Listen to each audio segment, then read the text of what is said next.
What can I do for you? You see, the lady cast down her eyes and turned redder. I know your talents, your views, Pavel Vassilievich, and I have been longing to learn your opinion, or more exactly, to ask you advice. I must tell you, I have perpetrated a play. My firstborn, pardon pour l'expression, and before sending it to the censor, I should like, above all things, to have your opinion on it. Nervously, with the flutter of a captured bird, the lady fumbled in her skirt and drew out a fat manuscript. Pavel Vassilievich liked no articles but his own. When threatened with the necessity of reading other people's, or listening to them, he felt as though he were facing the cannon's mouth. Seeing the manuscript, he took fright and hastened to say, very good, leave it. I'll read it. Pavel Vassilievich, the lady said, clasping her hands and raising them in supplication, I know you're busy. Your every minute is precious, and I know you're inwardly cursing me at this moment, but be kind. Allow me to read you my play. Do be so very sweet. I should be delighted, faltered Pavel Vassilievich. But, madam, I'm very busy. I'm obliged to set off this minute. Pavel Vassilievich, I'm asking a sacrifice. I am insolent.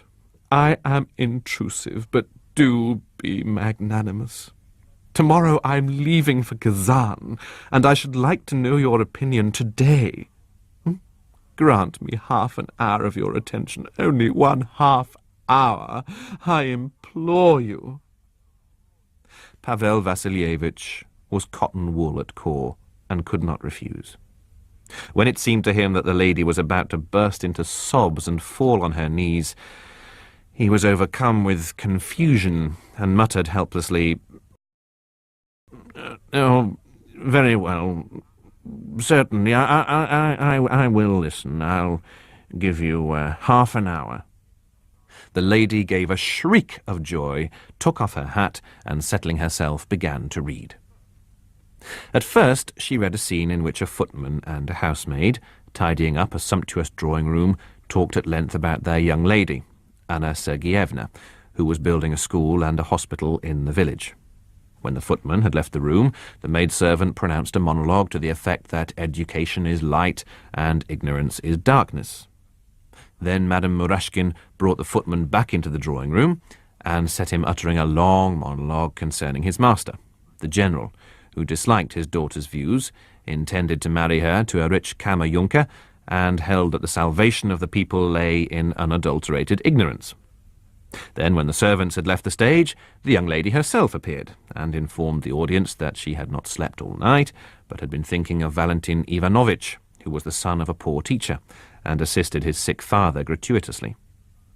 Valentin had studied all the sciences, but had no faith in friendship nor in love. He had no object in life, and longed for death, and therefore she, the young lady, must save him.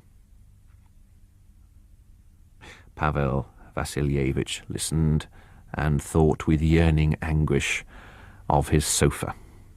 He scanned the lady viciously, felt her masculine tenor thumping on his eardrums, understood nothing, and thought, "The devil sent you, as though I wanted to listen to your tosh. It's not my fault you've written a play, is it? My God, what a thick manuscript. What an infliction." Pavel Vassilievich glanced at the wall, where the portrait of his wife was hanging, and remembered that his wife had asked him to buy and bring to their summer cottage 5 yards of tape, a pound of cheese, and some tooth powder. I hope I've not lost the pattern of that tape. Where did I put it? I believe it's in my blue reefer jacket. Oh, those wretched flies have covered her portrait with spots already. I must tell Olga to wash the glass. Oh, she's reading the 12th scene, so we must soon be at the end of the first act. You don't think that monologue's a little too long?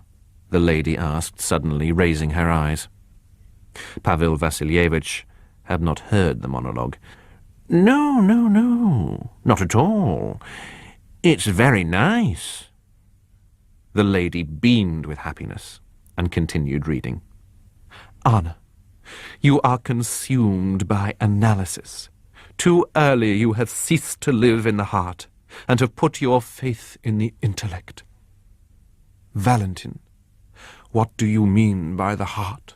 That is a concept of anatomy, as a conventional term for what are called the feelings. I do not admit it. Anna, confused. And love? Surely that is not merely a product of the association of ideas. Tell me, frankly, have you ever loved? Valentin, bitterly, let us not touch on old wounds not yet healed. A pause. What are you thinking of?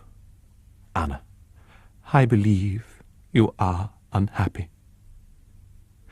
During the 16th scene, Pavel Vassilievich yawned and accidentally made with his teeth the sound dogs make when they catch a fly. He was dismayed at this unseemly sound, and to cover it assumed an expression of rapt attention. Scene 17, when will it end? He thought. Oh, my God. If this torture is prolonged another 10 minutes, I shall shout for the police.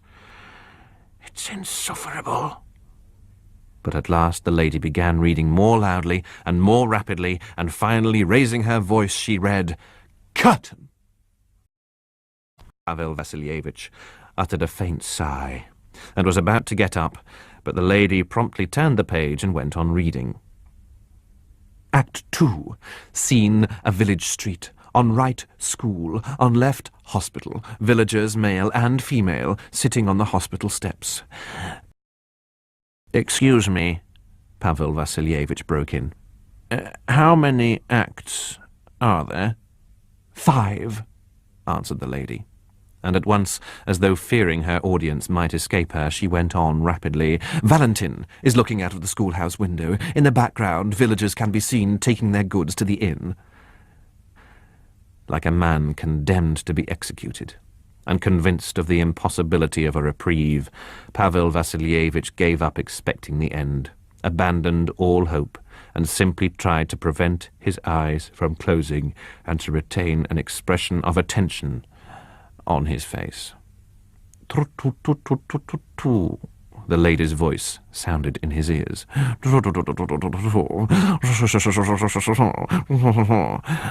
I forgot to take my soda, he thought. What am I thinking about? Oh, my soda. Most likely I shall have a bilious attack. It's extraordinary. Smirnovsky swills vodka all day long, and yet he never has a bilious attack. Oh, there's a bird settled on the window. A sparrow. Pavel Vassilievich made an effort to unglue his strained and closing eyelids, yawned without opening his mouth, and stared at Madame Murashkin. Valentin, no, let me depart. Anna, in dismay. Why? Valentin, aside. She has turned pale. To her, do not force me to explain. Sooner would I die than you should know the reason. Anna, after a pause, you cannot go away. The lady began to swell to an immense size, and melted into the dingy atmosphere of the study. Only her moving mouth was visible. Then she suddenly dwindled to the size of a bottle, swayed from side to side, and, with the table, retreated to the further end of the room. Valentin, holding Anna in his arms. "You have given me a new life. You have shown me an object to live for. You have renewed me as the spring rain renews the awakened earth, but it is too late. Too late. The ill that gnaws my heart is beyond cure." Pavel Vassilievich started, and with dim and smarting eyes stared at the reading lady. For a minute he gazed fixedly, as though understanding nothing. Scene 11. The same. The Baron and the police inspector with assistants. Valentin. "Take me." Anna. "I am his. Take me too. Yes, take me too. I love him. I love him more than life." Baron. "Anna Sergeyevna, you forget that you are ruining your father."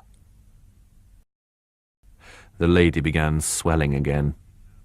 Looking round him wildly, Pavel Vassilievich got up, yelled in a deep, unnatural voice, snatched from the table a heavy paperweight, and beside himself brought it down with all his force on the authoress's head. "Give me in charge. I've killed her," he said to the maidservant, who ran in a minute later. The jury acquitted him.